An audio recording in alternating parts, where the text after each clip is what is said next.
Welcome back to Full Throttle with the Gent. I am Brennan the Gent. I am sitting here with Rich Williams of the North Carolina Auto Racing Hall of Fame.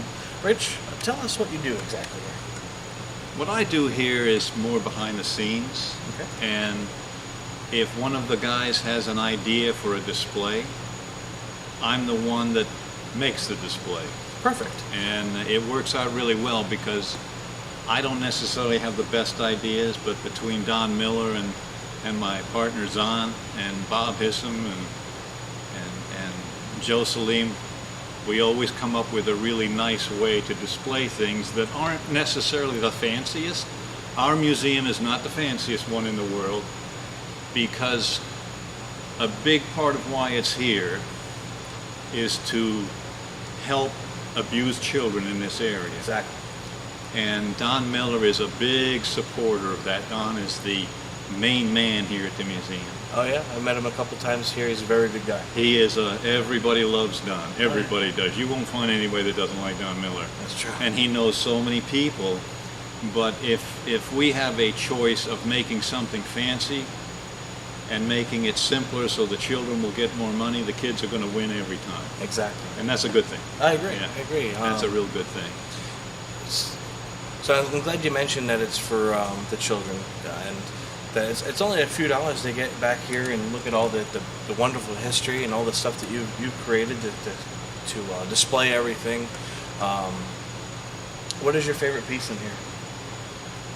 My favorite piece in here, boy, there's so many really nice pieces. I like the display we have that shows the wind tunnel effort by Penske Racing. Oh yes. That was an incredible effort that they were putting forward. They never finished it totally, to my knowledge, because that was all on a 40% scale. Okay. And now they've got the big wind tunnels with the rolling roads and all the fancy electronics, so they take the real car into a wind tunnel to test it now. Exactly. But that project was really a tremendous undertaking. The skills at Penske Racing are very high.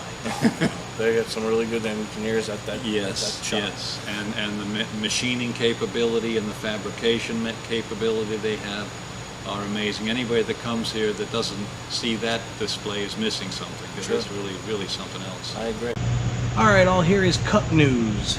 So, I didn't watch the All-Star race, but I'm going to tell you what I've learned about it.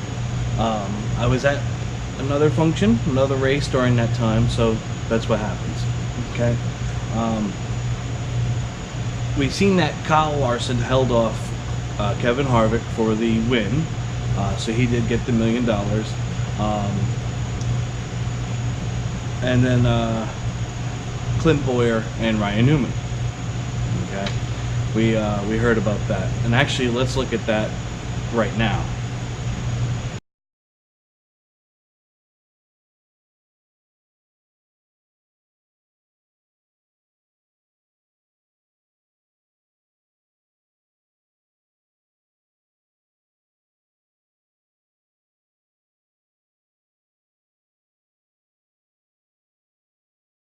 Okay, so there was the little scuffle.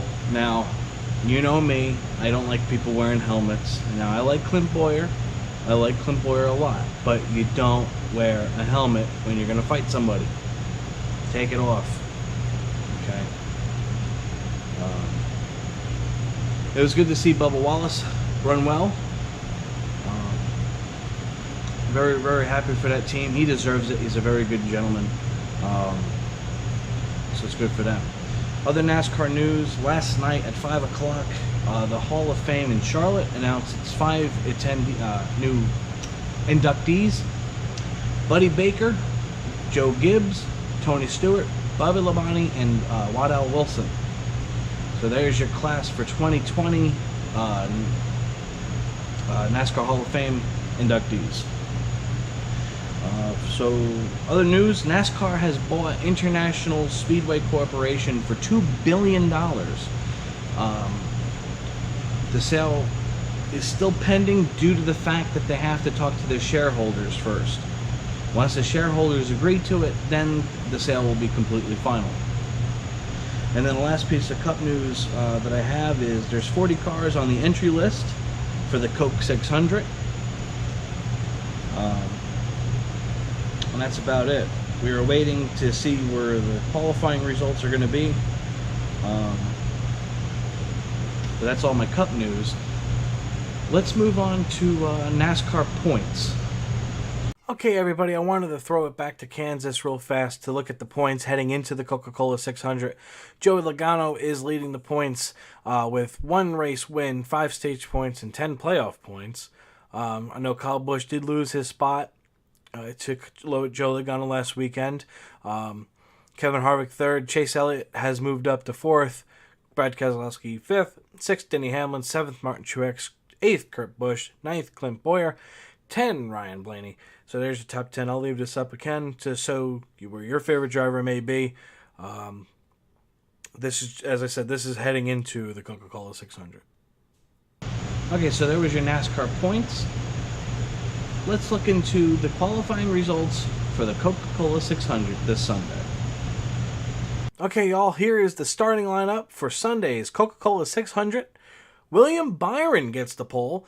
Second is Eric Almirola. That is an amazing front row. Good for those drivers. They deserve it. Row 2 is Kyle Busch and Austin Dillon. Row 3, Kevin Harvick and Daniel Suarez. Row 4, Joe Logano and Clint Bowyer. Row 5, which is your top 10, Ricky Stenhouse Jr. and Daniel Hemrick. Row 6, Kurt Busch and Chase Elliott. Row 7, Alex Bowman and Martin Truex Jr. Row 8, Jimmy Johnson and Eric Jones. Row 9, Paul Menard, Ryan Newman. Row 10, rounding out the top 20 is Ryan Blaney and Denny Hamlin. Row 11, Brad Keselowski and Chris Buescher. Row 12, Michael McDowell and Ryan Preece. Row 13, Kyle Larson and Matt Tifft. Row 14, Matt DiBarito and Ty Dillon. Row 15, Bubba Wallace and Corey LaJoie, who I've actually had the privilege of meeting today.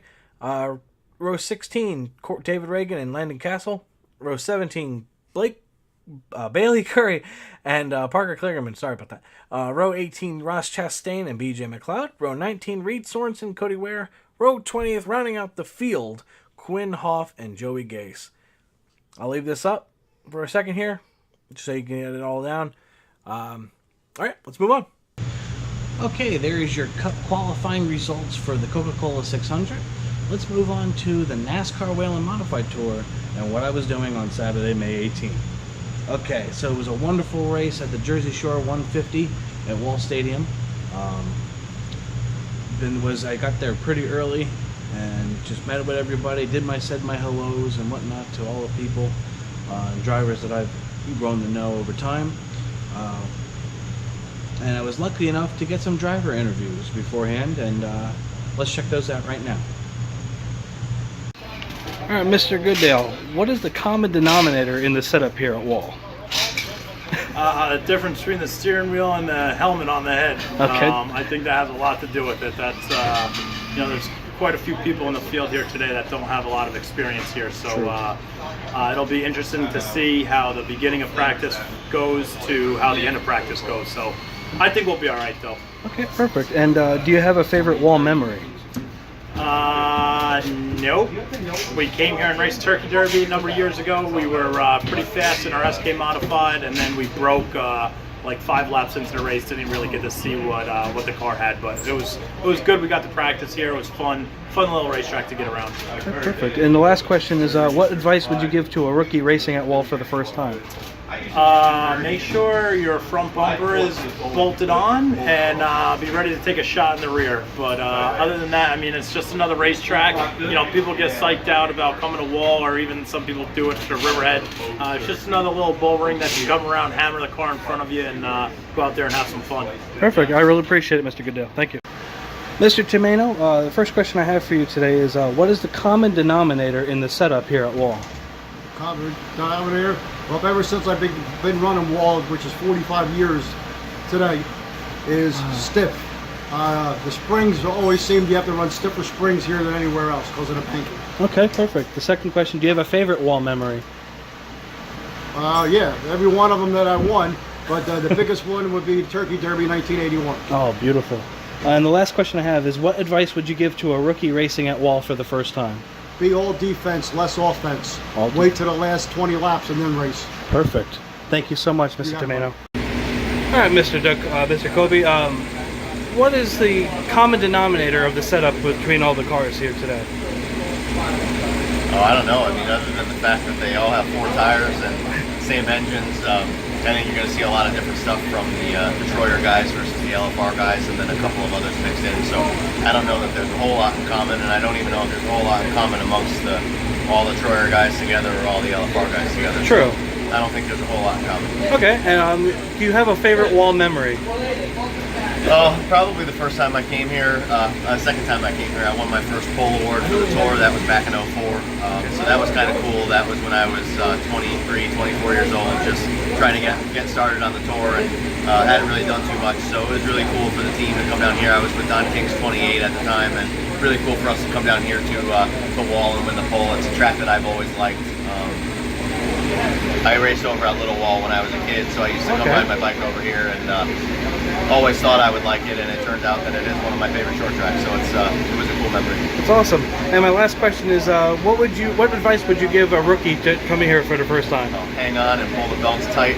When your spotter tells you to pull the belts tight, do it again on the backstretch or something, because it's a wild place. It's fast.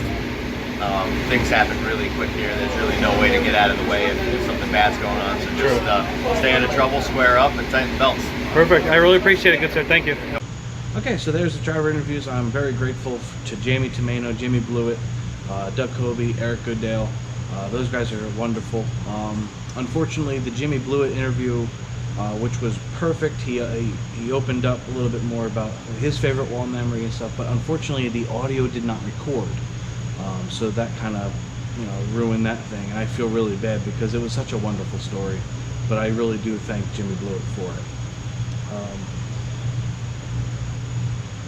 Woody Pitcat was your winner of the Jersey Shore 150. Andrew Krause was fastest in practice, and he had a really good car all night. Andrew Krause was looking to be the winner if he could get around Doug Kobe. But unfortunately, Doug Kobe got tapped from behind and turned around and whatnot. And, well, there, you know what happens after that at a short track. Justin Bonsignor won the pole. He ran a 12.287 second lap at 96.68 miles per hour. There were 7 lead changes, 10 cautions for 69 laps. Absolutely wonderful. Great race all around. I did check it out for both versions. fanschoice.tv on the internet, their coverage of it, which you could find on this channel too, and also the NBC Sports Network's coverage of it. Both did amazing jobs covering that race. The unfortunate part about the race was the ending, and that was with Dave Sapienza. Dave Sapienza got collected with the rookie in the number 54 car and went into the center of the track. Dave's car hit the concrete barrier that's out there, and he was injured. He walked out of the car on his own power, but unfortunately he's going to be out of the car for a while. He did say on June 5th that Burt Myers will be taking over his car at Thompson. But after that, they're not sure who's going to be in the car. He's not comfortable with anyone else in the car. Burt Myers would continue to do it, but Burt Myers will be busy elsewhere. So it's unfortunate that Dave will not be in the car for months. His exact quote with it was, "It sucks, but I'm in really expletive pain." Can't blame him. It was a really hard hit, and it was scary too because one of the tires that came flying near the barrier was narrowly missing the photographer's head. The photographer had his back turned to the track. I don't know why, but he narrowly escaped death or even injury. So I'm glad no one was killed in the event, but it's a shame that Dave was injured. But that is all I have for today. Okay, I will be back on Monday for the results, race results and points for the Coca-Cola 600. You can see the Coca-Cola 600 Sunday at 6 o'clock on Fox. I would like to thank the North Carolina Auto Racing Hall of Fame here in Mooresville to let me do this. I'd like to thank Route 1 Auto Service out of Peabody, Massachusetts for sponsoring us. You can check them out. They're open Monday to Friday, 8 a.m. to 5 p.m. Give them a call at 978-532-4001. Check out Full Velocity Racing Network for all your esports racing needs, Hobo Racing League, and the TDRRacing.net. I really appreciate y'all joining me here, and I hope you all have a wonderful day.